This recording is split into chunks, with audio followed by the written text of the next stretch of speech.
हाय class 10। आज मैं discuss करना चाहूँगा आपके फर्स्ट लाइट बुक से जो चैप्टर है chapter 2 Nelson Mandela long walk to freedom. इस चैप्टर में पता नहीं स्टूडेंट्स आप लोगों को कौन सा साइकोलॉजिकल फियर हो गया है कि ये चैप्टर जो है समझ में नहीं आ रहा है या इस चैप्टर में प्रॉब्लम है। मुझे तो कहीं कोई प्रॉब्लम नजर ही नहीं आता। ये चैप्टर सबसे इजीएस्ट हो गया है। अब सबसे पहले मैं आपको बताता हूँ इसमें आपको क्या क्या माइंड में रखना है। इसमें सबसे पहले ये माइंड में रखिए कि नेल्सन मंडेला ही इसके राइटर है। नेल्सन मंडेला का पूरा नाम आप बुक में देखोगे तो आपको मिलेगा नेल्सन रोहिल्ला मंडेला। फिर आपको ये देखना है कि ये कब का ये इवेंट है। ये इवेंट आपको है 10 मई 1994 का, यानी कि वो फर्स्ट इनॉग्रेशन डे था जब ये नेल्सन मंडेला का जो है वहां पे प्रेसिडेंटशिप का ओथिंग सेरेमनी चल रहा था। फिर आपको ये देखना है कि नेल्सन मंडेला ने कौन सी पार्टी बनाई थी। नेल्सन मंडेला ने बनाया था अफ्रीकन नेशनल कांग्रेस, यानी कि ANC। अब कुछ स्टूडेंट्स ये क्वेश्चन करते हैं कि सर अफ्रीकन नेशनल कांग्रेस तो क्या कांग्रेस साउथ अफ्रीका में बना था क्या? अरे भाई मेरे, कांग्रेस का मतलब होता है एक साथ जुड़ा हुआ होना।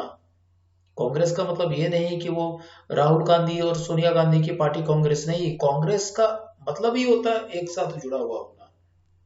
ठीक है, तो यहां पर जो है नेल्सन मंडेला ने बनाया था ANC, यानी कि अफ्रीकन नेशनल कांग्रेस। फिर कितने उनको जो है सीट्स मिले थे, तो सीट्स जो मिले थे आपको वो तकरीबन उनको मिले थे 252 सीट्स आउट ऑफ 400। पहली बार साउथ अफ्रीका पर जो है वो एक नॉन रेशियल गवर्नमेंट बनने जा रहा था। मोर देन 140 कंट्रीज से भी, मतलब कि मोर देन 140 कंट्रीज, 140 देश से अधिक लोग आए थे देखने के लिए कि कौन ऐसा आ गया कि साउथ अफ्रीका में पहला नॉन रेशियल गवर्नमेंट जो है वो बनने जा रहा है। इसके अलावा हम लोग देखेंगे वहां पे कि नेल्सन मंडेला जो है किस तरीके से लोगों को जो है एड्रेस करते हैं। यहाँ पे 10 मई 1994 का जो दिन था वो बहुत ही ज्यादा ब्राइट था, बहुत ही ज्यादा अच्छा था। पहली बार जो है एक नॉन रेशियल गवर्नमेंट जो वहां पे बनने जा रहा था। कहाँ पे? Union building Pretoria. ये माइंड में रखना है, यूनियन बिल्डिंग प्रिटोरिया में ये जो है एक बहुत बड़ा मतलब इनॉग्रेशन होने वाला था। और यहाँ पे 140 से भी अधिक कंट्रीज से लोग देखने के लिए वहां पे आए थे।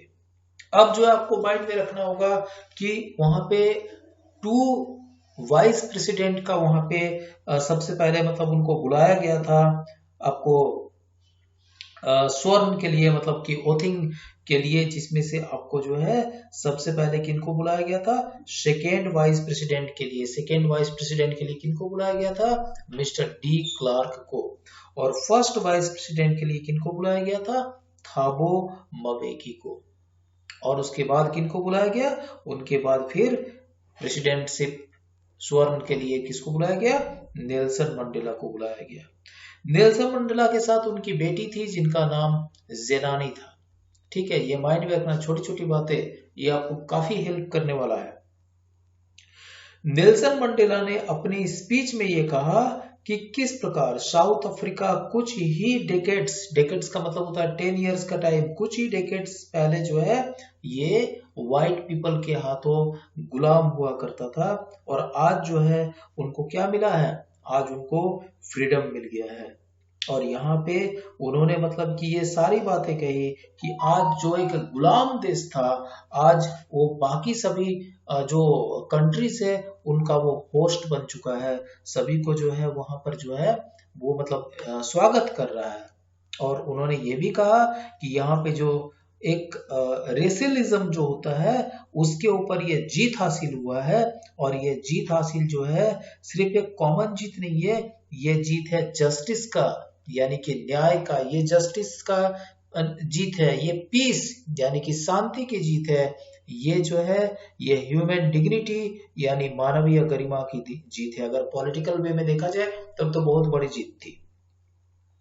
उसके बाद जो है फिर वो एक बात वो भी कहते हैं कि अब कभी भी साउथ अफ्रीका की जमीन पर किसी इंसान से किसी इंसान को टॉर्चर नहीं करवाया जाएगा या फिर किया जाएगा। फिर जो है एक इम्प्रेसिव डिस्प्ले ऑफ जेट्स यानी कि जो जेट विमान जो होते हैं वो ऊपर उड़ते हैं और आकाश में एक मतलब एक स्ट्रक्चर बनाते हुए एक वहां पर जो है डिफरेंट डिफरेंट जो है स्मोक छोड़ते हैं और ये एक सलाम होता है नेल्सन मंडेला को सेना की तरफ से।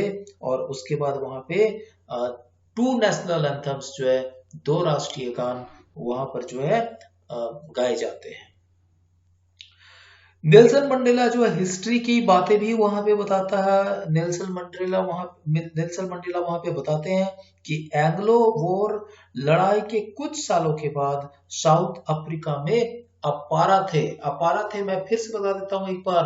अपाराथे का मतलब होता है discrimination between black people and white people. तो नेल्सन मंडेला ये बताते हैं कि एंग्लो वॉर लड़ाई के बाद साउथ अफ्रीका में अपाराथे यानी कि नस्ल भेद बहुत अधिक बढ़ गया था और सभी लोगों को उसके रंग और नस्ल का परवाह किए बिना बराबरी पर अपने समाज में पुराने और जितना भी जो फालतू का बेकार का क्रूअल जो मतलब सिस्टम होता है वो जगह उस समय बना था। अपाराथे में बहुत ज्यादा टॉर्चर सहन करना पड़ा लोगों को। नेल्सन मंडेला ने पॉलिसी ऑफ अपाराथे के बारे में भी कहा कि अपाराथे यानी कि नस्ल भेद ने लोगों में गहरे और अमिट घाव भी बना दिए। जितने भी ब्लैक पीपल थे ब्लैक पीपल को बहुत अधिक टॉर्चर किया गया। साथ में उन्होंने यह भी बताया कि थम्बोस शिशुलस और जो दूसरे लोग थे वो सभी लोगों को वो धन्यवाद देना चाहते हैं, थैंक्स कहना चाहते हैं क्योंकि यही लोग थे जो सबसे पहले जो है आजादी की लड़ाई को सबसे पहले वहां पर मतलब उन्हीं के दिमाग में आया, उन्होंने शुरुआत कर दिया। जैसे हमारे इंडिया में 1857 में शुरुआत किया था मंगल पांडे ने या झांसी की रानी ने, वैसा ही वहां पे ये थम्बोस सिसुलस ये सब लोग वहां के मतलब कि एक उनके मतलब जो एक फाउंडर फाइटर थे वो लोग थे, उन्होंने शुरुआत कर दिया था उस लड़ाई को। Struggle of the comrades, Nelson Mandela ने इस प्रकार के बहादुर साथियों से साहस का मतलब को समझा। साहस डर के ऊपर जीत है। ये साथी एक विचारधारा के लिए अपना जीवन दांव पर लगा करके सेक्रीफाइस होने के लिए हमेशा तैयार थे। वो इंडिपेंडेंस और इक्वलिटी का विचार था, उन्हीं का वो देन था कि आज नेल्सन मंडेला जो है यहाँ पे प्रेसिडेंटशिप के लिए खड़े हैं और चुने गए हैं। क्योंकि अगर ऐसा नहीं करते, सपोज करो कि अगर आजादी की शुरुआत अगर किसी ने नहीं की होती तो क्या साउथ अफ्रीका आजाद हो पाता? शायद कभी भी नहीं। ट्विन रिस्पॉन्सिबिलिटीज जिसको हम ऑब्लिगेशंस कहते हैं, नेल्सन मंडेला कहते हैं कि हर व्यक्ति को डुअल रिस्पॉन्सिबिलिटी यानी कि ट्विन ऑब्लिगेशंस होता है।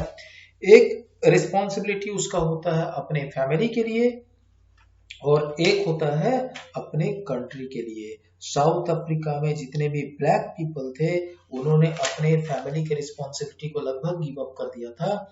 यहाँ पर उन्होंने सीधा अपने देश के लिए जो रिस्पॉन्सिबिलिटी है उसको जो है उसको सबसे पहले उनको मतलब चूज करना पड़ा था। क्योंकि जो लोग फैमिलीज की तरफ पहला प्रायोरिटी देते थे उनको अच्छा नहीं माना जाता था, क्योंकि देश परिवार से बड़ा होता है। Joining the African national Congress, Nelson Mandela अपने एक्सपीरियंस को बताते हैं कि शुरुआत में जब वो छोटे थे तो उस समय उनको भी ये समझ में नहीं आ रहा था कि वो गुलाम है या नहीं है, लेकिन बाद में समझ में आया कि वो गुलाम बन चुके हैं। वहां यहाँ पे जो है नेल्सन मंडेला ने ये एक्सपीरियंस किया कि न केवल वे ही आजादी से वंचित है बल्कि बाकी जो उनके जितने भी भाई बहन है वो भी गुलाम है। यही कारण था कि नेल्सन मंडेला आगे चल करके अफ्रीकन नेशनल कांग्रेस में शामिल हो गए और ये लड़ाई जो थी एक आत्मसम्मान की लड़ाई थी और एक कमजोर यंग एक आगे चल करके एक बहुत बड़ा, मतलब कि शुरुआत में नेल्सन मंडेला भी डरते थे, कमजोर थे, बहुत कुछ सोचते थे, लेकिन जब उनको धीरे धीरे ये समझ में आ गया कि हम लोग गुलाम हैं, तो उस समय उनके मन में आया कि इस गुलामी को तोड़ना होगा, और आगे चल करके वो अफ्रीकन नेशनल कांग्रेस में वो शामिल हो गए। और वो मतलब शुरुआत में जो डर था, वो डर धीरे धीरे धीरे धीरे उनका निकलता चला गया, और एक समय ऐसा आया कि उनके मन में सिर्फ एक ही चीज चला कि जो टॉर्चर हम लोगों ने झेला है, जो तकलीफें हम लोगों ने झेली है, उसको हम लोगों को किसी भी हालत में उसको खत्म करना है। और इसी का परिणाम था कि आज नेल्सन मंडेला साउथ अफ्रीका के प्रेसिडेंट बन गए थे। तो यही तो इसका थीम है, और इसको बेसिकली आपको लाइन बाय लाइन पढ़ना चाहिए, क्योंकि ऑब्जेक्टिव का जो बेसिक मंत्र होता है ये यही होता है कि आपको हर एक चैप्टर, खास करके इंग्लिश में हर एक चैप्टर आपको लाइन बाय लाइन पढ़ना चाहिए, क्योंकि पता नहीं कौन से लाइन से कहां से क्वेश्चन बन जाए। इसलिए कभी भी इसको केयरलेसली नहीं ले। बाकी जो है, just you keep watching the classes, do like, do share, do comment, and don't forget to ask me if you have any problem in your any chapter, and if you want any particular chapter to for reteaching, then you are free to talk. Okay, thank you very much.